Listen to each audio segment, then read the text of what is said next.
Hello everyone, welcome to my channel. आज हम लोग क्लास 12th की पॉलिटिकल साइंस करने वाले हैं। फर्स्ट बुक का chapter 1 the cold war era. ठीक है, तो cold war era, cold war को हम कोल्ड वॉर क्यों कहते हैं? वॉर तो आपने सुना होगा, कोल्ड वॉर का मतलब क्या हुआ? कोल्ड वॉर वो होता है जब हम लोग वेपन्स के थ्रू लड़ाई नहीं करते हैं, जब हम मीडिया में या वैसे ही हम लोगों के बीच में टेंशन चल रही होती है, कन्फ्रंट्रेशन करते हैं, यानी कि लड़ाई कुछ नहीं होती है, युद्ध नहीं होता है, वैसे ही आपका कोल्ड वॉर यानी कि टेंशन जो चल रही है, नेगेटिविटी फैली हुई है, ये होता है कोल्ड वॉर। ठीक है, कोल्ड वॉर जो है वो कब से कब तक चला था? 1947 टू 1989 या फिर 1991। कोई फिक्स डेट नहीं है, बिगिनिंग की भी कोई फिक्स डेट नहीं है, कोई एंड की भी नहीं है। क्यों? क्योंकि कुछ पता ही नहीं चल रहा था कि अभी खत्म हुआ या नहीं हुआ, क्योंकि एक एरा था। एरा मतलब क्या होता है? एक युग, एक, ठीक है। क्यों? क्योंकि एरा हम उसको कहते हैं जो हिस्ट्री में एक बहुत इंपॉर्टेंट डेट रही है, बहुत इंपॉर्टेंट टाइम पीरियड रहा है, तो ये इसलिए इसका नाम कोल्ड वॉर एरा रखा गया है। तो इसमें मेनली हम दो कंट्रीज के बारे में जानेंगे। बाइपोलैरिटी जब थी पूरे वर्ल्ड में, यानी कि बाइपोलैरिटी मतलब जब पूरे वर्ल्ड में सिर्फ दो सुपर पावर्स का ही राज था, राज कह लो, मतलब कि उनकी ही चलती थी। क्यों? क्योंकि उनके पास न्यूक्लियर वेपन्स थे। यूएस और यूएसएसआर के बारे में, या यूएसएसआर यानी कि सोवियत यूनियन के बारे में। यूएस में कैपिटलिस्ट इकोनॉमी थी और यूएसएसआर में कम्युनिस्ट या सोशलिज्म इकोनॉमी आप कह सकते हो। कैपिटलिस्ट इकोनॉमी में क्या होता है कि कैपिटलिस्ट यानी कि जो भी कंट्री में बिजनेस करने का राइट है या जो भी राइट, वो सब प्राइवेट ओनर्स के पास होता था, यानी कि प्राइवेट ओनरशिप थी। वहीं सोशलिज्म का मतलब क्या होता है? सोशलिज्म में होता है कि सब कुछ गवर्नमेंट के हाथ में है और सभी सिटीजन्स को इक्वली ट्रीट किया जाएगा, सभी राइट्स दिए जाएंगे। ठीक है, और इंडिया क्या है? इंडिया मिक्स इकोनॉमी है, आपने देखा होगा। यहाँ पे कुछ चीज़ें गवर्नमेंट के हाथ में होती है, कुछ चीज़ें प्राइवेट ओनरशिप में होती हैं। ठीक है, कैरेक्टरिस्टिक्स ऑफ कोल्ड वॉर, उसकी कैरेक्टरिस्टिक्स जान लेते हैं। आइडियोलॉजिकल डिफरेंसेस, उस टाइम हर कंट्री के अलग अलग आइडियाज़ थे, तो सब में डिफरेंस थे। मतलब कि कोई कहता था कि हम यूएस के साथ है, कोई यूएसएसआर के साथ है, कोई नहीं चाहता था इनके बीच में पढ़ना, कोई अपना सेपरेट है। ठीक है, एटमॉस्फेयर ऑफ पॉलिटिकल डिस्ट्रस्ट, वही पॉलिटिकल तनाव, नेगेटिविटी एटमॉस्फेयर में पूरी फैली हुई है। समझ नहीं आ रहा कि अगर युद्ध हो गया तो अगर हमें अपनी साइड बुला लिया यूएस ने, तो हम किसका साथ देंगे? यूएसएसआर का देंगे या इसका देंगे? इसने हमारी बहुत मदद करी है। तो मतलब एक डिस्ट्रस्ट का वातावरण था, कुछ समझ नहीं आ रहा था कंट्रीज को कि हम किसके साथ जाएंगे। Arms race, high military spending, और आर्म्स खरीदने में, आर्म्स मतलब वेपन्स, हथियार खरीदने की होड़ लगी हुई थी सभी कंट्रीज में कि हम ज़्यादा खरीद लेते हैं। तो सब लोग जो है मिलिट्री पे बहुत ज़्यादा खर्चा कर रहे थे, ताकि अगर कल को उन पे बात आए या कल को उनको बुलाया जाए लड़ाई करने के लिए, तो उनके पास भी सफिशिएंट हथियार हो। एस्पाइनेज मतलब कि जब हम एक, अगर मैं दूसरी कंट्री की जासूसी करना चाहती हूँ तो मैं एक अपना स्पाई बना के अपना कोई जासूस भेजूंगी कि तू पता कर क्या कि उस कंट्री में चल क्या रहा है, कहीं वो हमारे खिलाफ साजिश तो नहीं कर रहे। साइकोलॉजिकल वॉरफेयर, इसमें क्या था? साइकोलॉजिकल, यानी कि जो यूएस है वो हर जगह ये बात बोलती थी कि जो यूएसएसआर है ना, वो बहुत ही गंदा एम्पायर है, बहुत ही एविल एम्पायर है। मीडिया में, दूसरी कंट्रीज में जब जा रहे हैं, हर जगह जाके ये बोलते थे। ब्रिंकमैनशिप, ब्रिंकमैनशिप में ये होता है कि मान लो आप पूरी कंट्रीज को, पूरे वर्ल्ड को ये बोल दो चलो हमें वर्ल्ड वॉर करना है, वर्ल्ड वॉर करना है, लड़ाई करनी है, तो सबको पहले लड़ाई करने के लिए ले आओ और फिर खुद पीछे हट जाओ। यानी कि जो आपका लीडर था, जिसने आपको बोला चल यार गेम खेलते हैं, गेम खेलते हैं, मैं लीडर बनूंगा और मैं तुम्हें प्रोटेक्ट कर लूंगा, जब गेम खेलने की बारी आई तो पीछे हट जाना, वो होता है ब्रिंकमैनशिप। तो अभी सारे टर्म्स वगैरह हम पढ़ रहे हैं, बाकी डिटेल में आगे इसके बाद पढ़ेंगे। न्यूक्लियर कैपेबिलिटी, न्यूक्लियर कैपेबिलिटी दोनों के पास थी, यूएस और यूएसएसआर के पास, कि वो पूरे वर्ल्ड को 2-3 टाइम्स पूरा डिस्ट्रॉय कर सकते थे, इतनी पावर थी उनके पास। इसीलिए जो कोल्ड वॉर था वो कभी हॉट वॉर में कन्वर्ट नहीं हुआ, यानी कि वेपन्स वाली लड़ाई नहीं हुई। क्यों? क्योंकि उनको पता था कि हमारे पास न्यूक्लियर वेपन है, अगर लड़ाई हो भी गई तो हमारा भी नुकसान है, इसमें सब पूरा खत्म हो जाएगा। ठीक है, जियो पॉलिटिकल टेंशन चल रही थी सेकेंड वर्ल्ड वॉर के बाद। सेकेंड वर्ल्ड वॉर जब हुआ, दो ग्रुप एलीज बना रखे थे, ईस्टर्न ब्लॉक और वेस्टर्न ब्लॉक बना रखे थे। ईस्टर्न ब्लॉक यानी कि इसमें ईस्टर्न कंट्रीज आती थी, जैसे यूएसएसआर और उसकी सैटेलाइट स्टेट्स, यानी कि जो उसके अंडर आती थी यूएसएसआर के।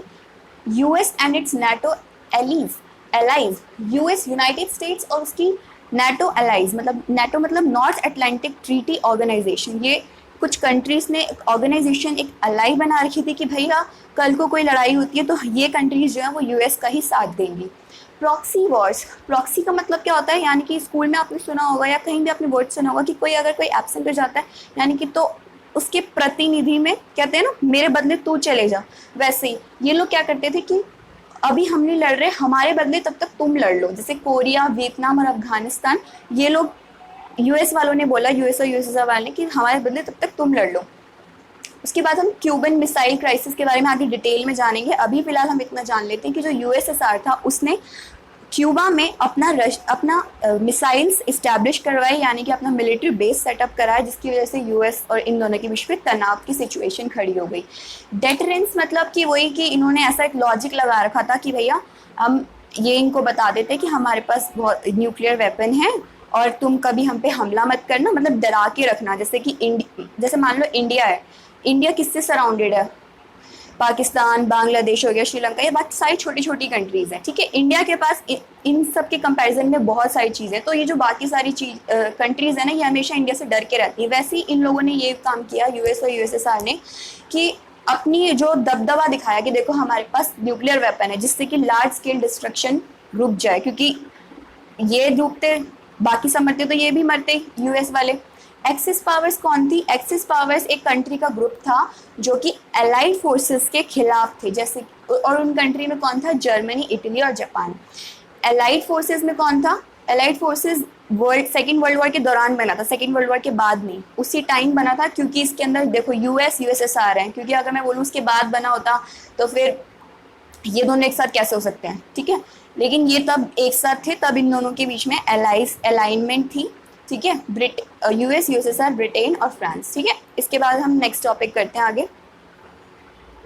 ओके गाइस, तो नेक्स्ट हमारा टॉपिक है सीएमसी, मतलब क्यूबन मिसाइल क्राइसिस। क्यूबा जो था ना वो यूएसएसआर का एलाई था, यानी कि दोस्त था, और यूएसएसआर जो है वो क्योंकि क्यूबा एक छोटा सा आइलैंड था, तो यूएसएसआर जो है क्यूबा को डिप्लोमेटिक यानी कि बातचीत के ज़रिए जो भी डिसीजन वगैरह लेना बड़ी हेल्प करता था, और फाइनेंशियली भी हेल्प करता था जब भी उनको पैसों की कमी होती थी, ठीक है। तो इन्होंने सोचा यूएसएसआर वालों ने कि हमें, उनको टेंशन होने लगी कि हम इतनी हेल्प कर रहे हैं और यूएसए को अगर पता चल गया ना तो ये ज़रूर कुछ गड़बड़ करेगा, तो हम क्या करते हैं, इस पे एक वहाँ की एक लीडर थी यूएसएसआर का, निकिता क्रूशेव, उसने क्या कहा कि हम ना क्यूबा को रशियन बेस में कन्वर्ट करते हैं, यानी कि वहाँ पे अपने मिसाइल्स इस्टेब्लिश करते हैं, फिर वो हमारा क्या हो जाएगा, बेस बन जाएगा एक।